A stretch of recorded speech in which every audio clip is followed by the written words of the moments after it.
ကျွန်တော် 3D မိတ်ဆွေများမင်္ဂလာပါခင်ဗျာဒီနေ့ကတော့ဒါကျွန်တော် 3D မိတ်ဆွေများတို့ပေါ့နော်ပြန်ကြကဏ္ဍဖိုင်လေးကျွန်တော်တင်ပေးမယ်နော်အဲ့တော့ဘာလို့ပြန်ကြကဏ္ဍလေးကိုပြလဲဆိုရင်ပြီးကြတဲ့နှစ်တည်းကဒါပုံတူ site လေးတစ်ခုကျွန်တော်ပြန်ပြပေးမယ်နော်ပြီးကြတဲ့နှစ်တည်းကလည်းကျွန်တော်တို့ဒီမှာ break လေးလို့ရိုက်တယ်ပေါ့နော်ဒါပြီးကြတဲ့နှစ်ကလေးပြပြီးသားပေါ့နော် break လေးရဲ့စောင်းမှာသူ့ရဲ့ပေါ်ကဏ္ဍပြန်ကြပေါ့နော်ဒီမှာလည်း break လေးလို့ထွက်တယ်သူ့ရဲ့စောင်းမှာထွက်တဲ့ကဏ္ဍဟာသူ့ရဲ့ပေါ်ကဏ္ဍကျွန်တော်ဒီ9တက်ကို9တက်ဆိုပြီးဒါပြန်ကြရိုက်တယ်ပေါ့နော်ဒီမှာလည်းကျွန်တော်တို့ဒီ break လေးလို့ရိုက်တယ်သူ့ရဲ့စောင်းမှာဒီနားလေးမှာဒါပြန်ကြရမယ်ပေါ့နော်သူ့ရဲ့ပေါ်ကဏ္ဍပြန်ကြဆိုပြီးတော့ဒါပြီးခဲ့တဲ့နှစ်က6နဲ့6ပြန်ကြ line လေးဒါကျွန်တော်တို့ပြခဲ့တဲ့ line လေးပေါ့နော်ခုကအဲ့လိုပုံတူ site လေးတစ်ခုထပ်ဖြစ်တာပေါ့နော်ဒီမှာဘူပရိတ်လို့ရိုက်တယ်ပေါ့နော်ဘူပရိတ်ရဲ့တပွဲကျော်မှာကြတဲ့ကဏ္ဍဒီ651ဆိုတဲ့ကဏ္ဍလည်းသူ့ရဲ့ပေါ်ကဏ္ဍပြန်ကြပေါ့နော်ဒီမှာလည်းကျွန်တော်တို့ဒီဘူပရိတ်လို့ရိုက်တယ်တုံညပါတော့ဘူပရိတ်လို့ရိုက်တယ်သူ့ရဲ့တပွဲကျော်မှာကြတဲ့662ဆိုတဲ့ကဏ္ဍဟာသူ့ရဲ့ပေါ်ကဏ္ဍဒါပြန်ကြပေါ့နော်ဒီမှာလည်းကျွန်တော်တို့တုံညပါတော့ဘူပရိတ်ရိုက်ထားပြီပေါ့နော်အဲ့တော့သူ့ရဲ့တပွဲကျော်မှာဒီနားလေးမှာကျွန်တော်တို့ဒါပြန်ကြကဏ္ဍလေးကစားဖို့ပေါ့နော်ပြန်ကြကဏ္ဍလေးနဲ့ပတ်သက်ပြီးတော့ဒါကျွန်တော်တို့ဒီနှစ်ကွက်သုံးကွက်ကျွန်တော်ပြပေးမယ်ပေါ့နော်အဲ့တော့ကြည့်ကြအောင်နော်ကျွန်တော်တို့ဒီနားလေးမှာကလင်နာတကြောလုံးမှာပေါ့နော်ဒီမှာကျွန်တော်တို့ဒီ936ဆိုတဲ့ကဏ္ဍသူကပြန်ကြရိုက်တယ်ပေါ့နော်ဒီကဏ္ဍလေးဟာဒီ site ကိုတေချာလေးကြည့်ပါခင်ဗျာဒီမှာ936ဒီ936ဆိုတဲ့ကဏ္ဍဟာသူ့ရဲ့အောက်မှာပြန်ကြလို့ရိုက်တယ်ပေါ့နော်အဲ့လိုရိုက်ပြီးရနဲ့သူ့ရဲ့အောက်ကကဏ္ဍဟာဒီဘက်နှစ်ကနေဒီဘက်နှစ်ကိုလိုက်ထွက်တယ်ပေါ့နော်အဲ့လိုဖြစ်တာကလင်နာတကြောလုံးမှာဒါကျွန်တော်တို့3ကပ်ပဲရှိတယ်ပေါ့နော်အဲ့တော့92ခုနှစ်မှာ936ဆိုတဲ့ကဏ္ဍပြန်ကြလို့ရိုက်တယ်ပြန်ကြလို့ရိုက်ပြီးရနဲ့ဒီသူ့ရဲ့အောက်က496ဆိုတဲ့ကဏ္ဍဒီဘက်နှစ်ကနေဒီဘက်နှစ်ကိုလိုက်ထွက်တယ်ပေါ့နော်အဲ့လိုထွက်ပြီးရနဲ့သူ့ရဲ့ဇောင်းမှာထွက်တဲ့ကဏ္ဍဒီကဏ္ဍဒါသူကတခါတည်း1 chain နေပါလာပေါ့နော်ဒီ site ရဆိုရင်သူက1 chain နေပါလာသူကဒီကဏ္ဍဘယ်ကဏ္ဍလဲဆိုရင်သူ့ရဲ့အပေါ်ကဒီ318က1 chain ပေါ့နော်318 1 chain လို့ဖြစ်မယ်ပြီးကြလို့ရှိရင်ကျွန်တော်တို့ဒီသူ့ရဲ့တပွဲကျော်ပေါ့နော်936ကရင်တော့ဇောင်းပေါ့နော်သူ936ရဲ့အောက်ကရင်တော့တပွဲကျော်တန်းကဒီမှာ break 3ကြာထားတဲ့အတွက်သူက break 3ပေါ့နော်ကျွန်တော်ပြောတာရှင်းမယ်လို့ထင်ပါနဲ့936ဆိုတဲ့ကဏ္ဍဒီကဏ္ဍလေးကပြန်ကြလို့ရိုက်တယ်သူ့ရဲ့အောက်ကကဏ္ဍ496ဆိုတဲ့ကဏ္ဍဒီဘက်နဲ့ကနေဒီဘက်နဲ့ကိုလိုက်ထွက်တယ်သူ့ရဲ့ဇောင်းလေးမှာထွက်တဲ့ဒီကဏ္ဍသူ့ရဲ့အပေါ်ကောင်က1 chain လို့ဖြစ်မယ်ဒီ496ရဲ့ဒီပြန်ကြကဏ္ဍရဲ့အောက်ကဒီကဏ္ဍနဲ့တန်းပေါ့နော်တပွဲကျော်က33ခွန်ဆိုတဲ့ကောင်က break 3ဖြစ်တဲ့အတွက်သူက break 3နဲ့ရိုက်တယ်ပေါ့နော်အဲ့တော့ဒီကောင်က1 chain သူ့ရဲ့ဒီ936ကကြည့်ရင်တော့သူ့ရဲ့ဇောင်းမြင်းကုန်လေးမှာပေါ့နော် break 3ထွက်ထားတဲ့အတွက်သူက break 3နဲ့ပဲသူကရိုက်တယ်ပေါ့နော်သူ့ရဲ့ဘောကခေါင်းကို1 chain နဲ့ break 3လို့ရိုက်တယ်ပေါ့နော်ဒါတက်ကတ်ပေါ့နော်ဒုတိယတက်ကတ်ကလေးကျွန်တော်တို့သွားမယ်ပေါ့နော်ဒီမှာကျွန်တော်တို့2009ခုနှစ်မှာလဲ135ဆိုတဲ့ကဏ္ဍအဲ့နှစ်ထဲမှာကျွန်တော်တို့ဒီပြန်ကြလို့ရိုက်တယ်ပေါ့နော်ပြန်ကြလို့ရိုက်ပြီးတာနဲ့သူ့ရဲ့အောက်ကကဏ္ဍ304ဆိုတဲ့ကဏ္ဍလဲဒီဘက်နှစ်ကနေဒီဘက်နှစ်ကိုလိုက်ထွက်တယ်ပေါ့နော်အဲ့လိုထွက်ပြီးရတဲ့သူ့ရဲ့ဘေးမှာထွက်တဲ့ကဏ္ဍသူ့ရဲ့ဘေးမှာထွက်တဲ့ကဏ္ဍဘယ်ကကောင်လဲဆိုရင်သူ့ရဲ့ဘောကောင်က1 chain လို့ရိုက်မယ်ဒီ135ရဲ့ဇောင်းပေါ့နော်ပြန်ကြထွက်တဲ့ကောင်ရဲ့ဇောင်းသူ့ရဲ့အောက်ကရေတော့တပွဲကျော်ပေါ့နော်ပြန်ကြထွက်တဲ့ကောင်ရဲ့ဇောင်းမြင်းကုန်လေးမှာ break 7လို့ထွက်ထားတယ်သူက7 break လေးနဲ့ပဲဒါပေါ့နော်ပြန်ကြ7 break လေးနဲ့ပဲသူကရိုက်တယ်ပေါ့နော်သူက456 1 chain ဒီမှာတော့ကဏ္ဍတူသူကပြန်ကြရိုက်သွားတာပေါ့နော်သူကတော့လိုချင်တာတော့ကျွန်တော်တို့ပြချင်တာဒီကောင်ကဒီကို1 chain လို့ဖြစ်မယ်ဒီမှာ break 7ဖြစ်လို့ဒီမှာ break 7ဖြစ်ရမယ်ဆိုတော့456 1 chain နဲ့ break 7ဆိုတော့သူကဒီ94နှစ်ဆိုပြီးတော့သူကထွက်သွားတာပေါ့နော်ဒုတိယတက်ကတ်ပေါ့နော်အဲ့တော့ကျွန်တော်တတိယတက်ကတ်ကိုကျွန်တော်တို့ဆက်ရှင်းပြပါမယ်ခင်ဗျတတိယတက်ကတ်မှာဒီမှာ93ညခွန်ဆိုတဲ့ကဏ္ဍသူ့ရဲ့အောက်မှာပြန်ကြလို့ရိုက်တယ်ပေါ့နော်အဲ့လိုရိုက်ပြီးတာနဲ့93ညခွန်ရဲ့အောက်က93ည6ဆိုတဲ့ကဏ္ဍဒီဘက်နဲ့ကနေဒီဘက်နဲ့ကိုလိုက်ထွက်တယ်ပေါ့နော်အဲ့လိုထွက်ပြီးဆိုတော့သူ့ရဲ့ဇောင်းမှာကြမဲ့ကဏ္ဍကဘယ်ကကောင်လဲဆိုရင်ဒီကောင်နှစ်ခွန်က1 chain လို့ဖြစ်မယ်ဒီ93ညခွန်က1 chain လို့သူရှေ့ကတိုင်းပြီးမယ်ဆိုရင်တော့နှစ်ခွန်ကဒါ1 chain ပေါ့နော်ဒါ break ယူမယ်ဆိုလဲသူက break 7ဆိုတဲ့ကဏ္ဍလေးပဲသူကထွက်တာပေါ့နော်နှစ်ခွန်ကဒါ1 chain လို့ဖြစ်မယ်93ညခွန်ရဲ့ဇောင်းမြင်းကုန်လေးကဒီကောင်လေးက break နှစ်ခွန်1 chain နဲ့ break 7ဆိုရင်ဒီနားလေးမှာကျွန်တော်တို့ကဒီနှစ်ခွန်လို့ပဲပြန်ထိုးရမှာပေါ့နှစ်ခွန်နှစ်လို့ပဲဒါကျွန်တော်တို့ပြန်ထိုးရမှာပေါ့နော်ဘာလို့ဆိုရင်ကျွန်တော်တို့ကဒီသူ့ရဲ့တစ်နှစ်ကျော်ဒီမှာလဲဒါကျွန်တော်တို့နှစ်ခွန်လို့သူကထွက်ထားတာလေးတွေရှိတယ်ပေါ့နော်ဒီမှာတော့နှစ်ခွန်လို့သူကထွက်သွားတာပေါ့နော်ဒီ line လေးကိုဒါကျွန်တော်3D မှာဘာတွေကိုဒီချိန်မှာထိုးဖို့ဆိုပြီးတော့နှစ်ခွန်လေးကိုလဲတခြား line တစ်ခုနဲ့ပေါ့နော်သူကတော့ break နှစ်အောက်မှာရိုက်တာ break နှစ်အောက်မှာရိုက်တာ break နှစ်ဆိုပြီးတော့ဒီချိန်မှာ break နှစ်ကလေးကိုကျွန်တော်ကထုတ်တယ်ပေါ့နော်အဲ့တော့ အဲ့လိုမဟုတ်ဖ ೇನೆ ပေါ့နော်ခုကတမျိုးစဉ်းစားကြည့်တာပေါ့နော်အဲ့တော့ဒီကောင်ကဒီ939ခွန်ဆိုတဲ့ကဏ္ဍသူကပြန်ချလို့ရိုက်တယ်ပြန်ချလို့ရိုက်ပြီးရနဲ့သူ့ရဲ့အောက်က936ကဒီဘက်နှစ်ကနေဒီဘက်နှစ်ကိုလိုက်ရိုက်တယ်သူ့ရဲ့အဆောင်မှာထွက်မဲ့ဒီရှေ့နှစ်ကအတိုင်းဆိုရင်တော့နှစ်ခွန်က1ချိန်ဒီ939ခွန်ကကျွန်တော်တို့ဒီ939ခွန်ဆိုတဲ့ကောင်က939ခွန်ရဲ့အဆောင်မြင့်ကုန်လေးကဒီနှစ်ခွန်က break set ထွက်ထားလို့သူ့ရဲ့အောက်မှာလဲပေါ့နော်ဒီကျွန်တော်တို့ break set တယ်လို့ထွက်ထားမှာပေါ့နော်ဒီဘက်နှစ်ကဒီဘက်နှစ်ကိုလိုက်ထွက်တဲ့ကဏ္ဍရဲ့စောင်းမှာလဲ break set တယ်လို့ဖြစ်ရမယ်နှစ်ခွန်1ချိန်နဲ့ဆိုရင်တော့ဒီချိန်လေးမှာဒါနှစ်ခွန်နှစ်ဆိုတဲ့ကဏ္ဍလေးဒါပြန်ထိုးရမှာပေါ့နော်အဲ့တော့ကျွန်တော်ဒီ line လေးနဲ့ပြန်ကြပေါ့နော်ဒီ line လေးနဲ့ break 30ရဲ့တပွဲကျော်မှာပြန်ကြ break 30ရဲ့တပွဲကျော်မှာပြန်ကြပေါ့နော် break 30ရဲ့တစ်နှစ်ချတန်းတန်းမှာ3ညပါတော့ break 30ရဲ့တစ်နှစ်ချတန်းတန်းမှာပြန်ကြဆိုရင်လဲဒါပြန်ကြ line လေးနဲ့ပတ်သက်ပြီးတော့မှဒီနှစ်ခွန်နှစ်ဆိုပြီးတော့ဒါကျွန်တော်တို့ထိုးဖို့ပေါ့နော်နောက်တစ်ခါကျွန်တော်တို့သွားပါမယ်ခင်ဗျာနောက်တစ်ခါကတော့ပေါ့နော်ဒီကမှာကျွန်တော်တို့ဒီ10နှစ်ချ line လေးမှာလဲဒါ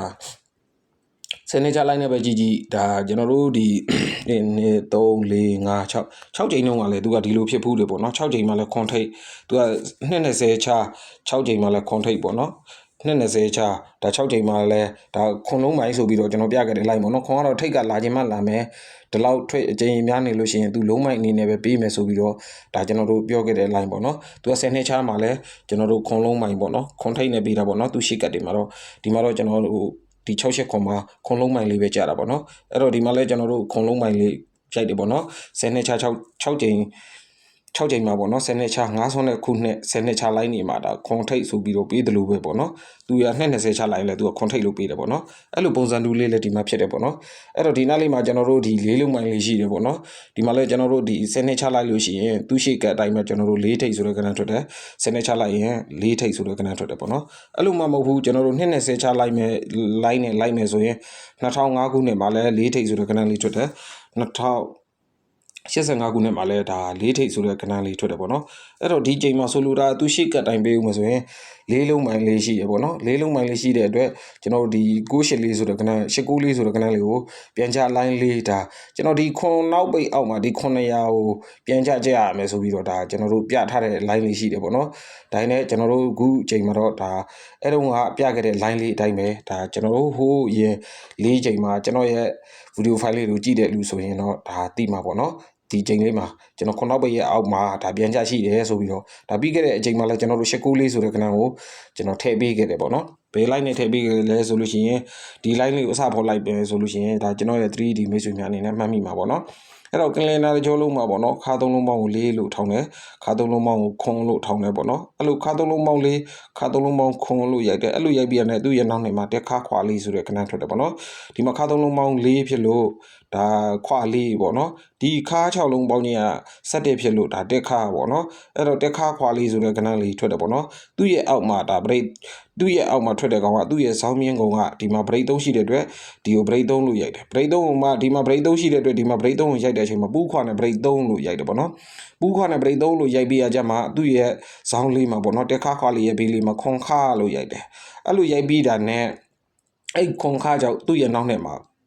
3ချိန်မှာခွန် break ဆိုတဲ့ကဏ္ဍလေးလိုက်ထွက်တယ်ပေါ့နော်ခွန်ပါတော့ခွန် break လို့ထွက်တယ်ခွန်ပါတော့ခွန် break လို့ထွက်ပြီးရတယ်သူ့ရဲ့အောက်မှာကျတဲ့4 5လေးဆိုတဲ့ကဏ္ဍသူ့ရဲ့အောက်မှာဒါပြန်ကြပေါ့နော်ပြန်ကြတော့ကျွန်တော်တို့ဒီခွန်နောက်ပိတ်ရဲ့အောက်မှာပဲသူကပြန်ကြတာပေါ့နော်အစတော့3ခွန်တွဲရဲ့အောက်ပေါ့နော်3ခွန်ဒါညီကိုတွဲလေးဖြစ်နေရပေါ့နော်အဓိကယူမယ်ဆိုရင်တော့ခွန်နောက်ပိတ်ရဲ့အောက်မှာဒါပြန်ကြလို့ရိုက်တာပေါ့နော်ဒီကျွန်တော်ပြန်ရှင်းပြမယ်နော်ခါသုံးလုံးပေါင်း4လို့ဖြစ်တယ်ခါသုံးလုံးပေါင်းခွန်လို့ဖြစ်တယ်အဲ့လိုခါသုံးလုံးပေါင်း4ခါသုံးလုံးပေါင်းခွန်လို့ဖြစ်ပြီးရတဲ့ဒီခါသုံးလုံးပေါင်း4ရဲ့သူ့ရဲ့နောက်နှစ်ဦးမှာဒါကျွန်တော်တို့ခွာလေးလို့ရိုက်တယ်ပေါ့နော်ခါ6လုံးပေါင်းချင်း7ဖြစ်လို့တက်ခါပေါ့နော်အဲ့တော့တက်ခါနဲ့ခွာလေးကနန်းထွက်တယ်ပေါ့နော်သူ့ရဲ့အောက်မှာ break 3ဆိုတဲ့ကနန်းဘယ်ကနန်းလဲဆိုသူ့ရဲ့ဇောင်းမြင့်ကောင်က3.6က break 3ဖြစ်တဲ့အတွက်သူ့ရဲ့ဒါဇောင်းမြင့်ကောင်လေးကိုအပူခွာနဲ့ break 3လို့သူကလိုက်ပြီးတယ်အဲ့ဒါလိုက်ပြီးတာနဲ့အဲ့လိုလိုက်ပြီးတာနဲ့သူ့ရဲ့ဒါကျွန်တော်တို့ဒီနောက်နှစ်မှာတက်ခါခွာလေးအနောက်နဲ့ခွန်ခါလို့ရိုက်တယ်ခွန်ခါလို့ရိုက်ပြီးနေအဲ့ခွန်ခါကိုသူကဒီသူ့ရဲ့နောက်နှစ်3ချိန်မှာပေါ့နော်ခွန်ပါတော့ခွန် break လို့ရိုက်တယ်ခွန်ပါတော့ခွန် break ရဲ့အောက်က4 5လေးဆိုတဲ့ကဏ္ဍသူ့ရဲ့အောက်မှာဒါပြန်ကြပေါ့နော်ပြန်ကြလို့ရှိရင်ခွန်နောက်ပိတ်ရဲ့အောက်မှာပဲကြတာပေါ့နော် ဒါတကတ်ပေါ့နော်ဒီမှာလဲကျွန်တော်တို့2008မှာခါသုံးလုံးပေါင်း4လို့ဖြစ်တယ်ပေါ့နော်ခါသုံးလုံးပေါင်းခွန်လို့ဖြစ်တယ်ပေါ့နော်ခါသုံးလုံးပေါင်း4ကသူကခွာလေးလို့ရိုက်မယ်ပေါ့နော်ခါ6လုံးပေါင်းချင်း17ဖြစ်လို့တက်ခါပေါ့နော်အဲ့တော့တက်ခါနဲ့ခွာလေးကန2ဦးမှာလိုက်ထွက်တယ်ပေါ့နော်2009မှာလိုက်ထွက်ပြီးရတဲ့သူကသူ့ရဲ့အောက်မှာbracelet ကနန်းလေးထွက်တယ်ပေါ့နော်အ bracelet ကနန်းဘယ်ကနန်းလဲဆိုရင်သူ့ရဲ့စောင်းမြင့်ကုန်လေးမှာဒီမှာ bracelet ထွက်ထားတဲ့အတွက်ဒီတက်ခါခွာလေးရဲ့အောက်မှာလဲအပူခွာနဲ့ bracelet လို့သူကလိုက်တယ်ပေါ့နော်အဲ့လိုလိုက်ပြီးရတယ်သူ့ရဲ့နောက်နှစ်မှာခွန်ခါလို့လိုက်ရိုက်တယ်ပေါ့နော်အဲ့ခွန်ခါကြောင့်သူ့ရဲ့နောက်နှစ်3ချိန်မှာခွန်ပါတော့ခွန် break လို့ရိုက်တယ်ပေါ့နော်ခွန်ပါတော့ခွန် break ရဲ့အောက်မှာဒါကြတဲ့ကနန်း303ခွန်ဆိုတဲ့ကနန်းအဲ့နှစ်ထဲမှာပြန်ကြလို့ရိုက်တယ်ပေါ့နော်ပြန်ကြလို့ရိုက်မယ်ဆိုရင်လဲသူကခွန်နောက်ပိတ်ရဲ့အောက်မှာပဲရိုက်တာပေါ့နော်အစရိုက်တော့ကျွန်တော်တို့ဒီ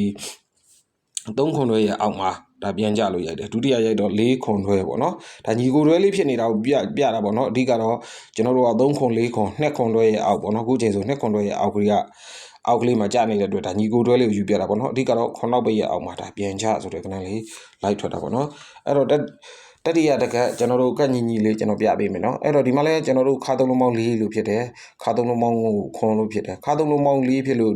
သူ့ရဲ့နောက်နဲ့2ဦးမှာခွာလေးလို့ရိုက်တယ်ခါ6လုံးပေါင်းချင်း17ဖြစ်လို့တက်ခါလို့ရိုက်တယ်ပေါ့နော်သူ့ရဲ့အောက်မှာလဲဒါကျွန်တော်တို့အပူခွန်နဲ့ break 6ဆိုတဲ့ကနန်းရိုက်တယ်အပူခွန်နဲ့ break 6ကဘယ်ကလာတဲ့ break 6လဲဆိုလို့ရှိရင်သူ့ရဲ့စောင်းမြင့်ကုန်မှာဒီမှာ break 6ဖြစ်တဲ့အတွက်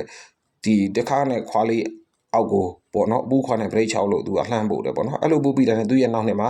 ရှေ့ကအတိုင်းမှာခွန်ခါလို့ရိုက်တယ်ခွန်ခါလို့ရိုက်ပြန်တဲ့သူ့ရဲ့နောက်နှစ်3ချိန်မှာဒါခွန်ပါတော့ခွန် break လို့ရိုက်တယ်ပေါ့နော်ခွန်ပါတော့ခွန် break လို့ရိုက်ပြန်တဲ့သူ့ရဲ့အောက်က89လေးဆိုတဲ့ကနဟာဒါပြန်ကြလို့ရိုက်ရမယ်ပေါ့နော်ပြန်ကြလို့ရိုက်ရမယ်ဆိုလို့ရှိရင်ကျွန်တော်တို့ကဒီခွန်နောက်ပိတ်ရဲ့အောက်မှာပဲပေါ့နော်ကျွန်တော်ခွန်နောက်ပိတ်ကြတိုင်းဒီ site ကလေးကိုဒါကျွန်တော်တို့အများအားပြနေကြပါတော့အဲ့တော့ခွန်နောက်ပိတ်ရဲ့အောက်ကလေးမှာဒါပြန်ကြဆိုလို့ရှိရင်ဒီ10နှစ်ချလိုက်နေဆိုရင်လည်းဒါ4လုံးမိုင်လေးရှိရပေါ့နော်10နှစ်ချလိုက်နေပဲကြည့်220ချလိုက်နေပဲကြည့်ပေါ့နော်သူကတော့ဒီရှေ့ကတိုင်းဆိုတော့သူကတော့4ထိပ်လေးပြီးတာပေါ့နော်ဒါနဲ့ကျွန်တော်ပြောသလိုပဲဒီမှာခွန်ထိပ်လေး6ချိန်လုံးကလည်းကျွန်တော်ဒီမှာဒီ10နှစ်ချလိုက်လေးနဲ့ခွန်လုံးမိုင်လေးကိုပြဖို့တယ်ပေါ့နော်ဒီမှာ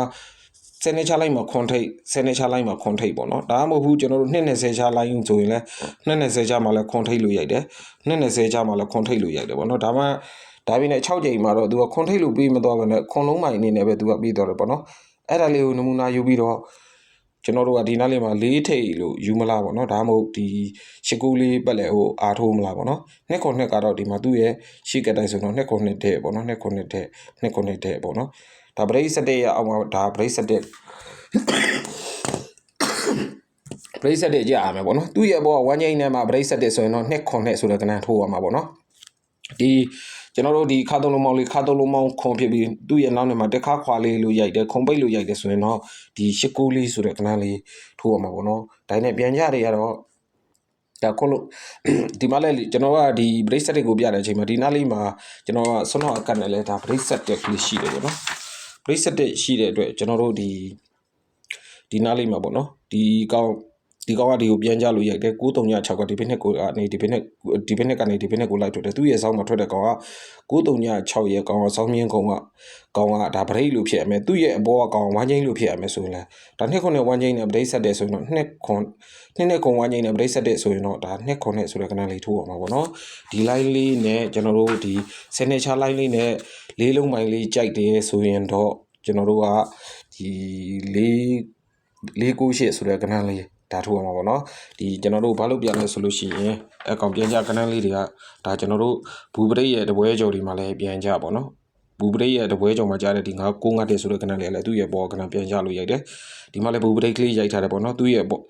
တပွဲကြော်တစ်နှစ်ကြော်တန်းလေးမှာကြားထားတဲ့66နှစ်ဆိုတဲ့ကောင်လည်းသူ့ရဲ့ဘောကဏ္ဍပြန်ကြလေးဖြစ်ထားလို့ပေါ့နော်ဒီမှာလည်း3ညပါတော့ဘူပရိတ်ပေါ့နော်သူကဖြစ်တော့3ညပါတော့ဘူပရိတ်ရဲ့တပွဲကြော်ပေါ့နော်3ညပါတော့ဘူပရိတ်ရဲ့တပွဲကြော်မှာပြန်ကြပေါ့နော်အဲ့တော့ဒီနားလေးမှာလည်း3ညပါတော့ဘူပရိတ်ရဲ့တပွဲကြော်မှာပြန်ကြဆိုလို့ရှိရင်အဲ့ထက်အကောင်းလို့ရရလေးရွေးပြီးမယ်ဆိုရင်တော့ဒီကျွန်တော်တို့ဒီ498ဆိုတဲ့ကဏ္ဍလေးရဲ့2ခွန်2ဆိုတဲ့ကဏ္ဍလေးရဲ့ပေါ့နော်ကြိုက်တယ်နော်ကြိုက်နှစ်သိရင်လည်းဒါပြန်ကြ site လေးနဲ့ပတ်သက်ပြီးတော့ကြိုက်နှစ်သိရင်လည်းအသုံးပြုလို့ရအောင်ကျွန်တော်ရဲ့ 3D မိတ်ဆွေများတွေတင်ပေးလိုက်ခြင်းဖြစ်ပါတယ်နော်နောက်ထပ်ကျွန်တော်တို့ဒီတခြား one chain site တွေ break site တွေနဲ့ကဏ္ဍလေးကိုလည်းဒါထပ်ပြီးတော့တင်ပေးပါဦးမယ်ခင်ဗျာအဲကဏ္ဍလေးကျွန်တော်ရဲ့ video file လေးကိုမတွေ့ရသေးဘူးဆိုရင်လည်းဒါကျွန်တော်ရဲ့ channel လေးကိုပေါ့နော် YouTube channel လေးကို like နဲ့ subscribe လေးလုပ်ထားတော့ခင်ဗျာနောက်ထပ် video file တွေလည်းကျွန်တော်အနေနဲ့အများကြီးတင်ဖို့ကြံပါသေးရဲ့နော်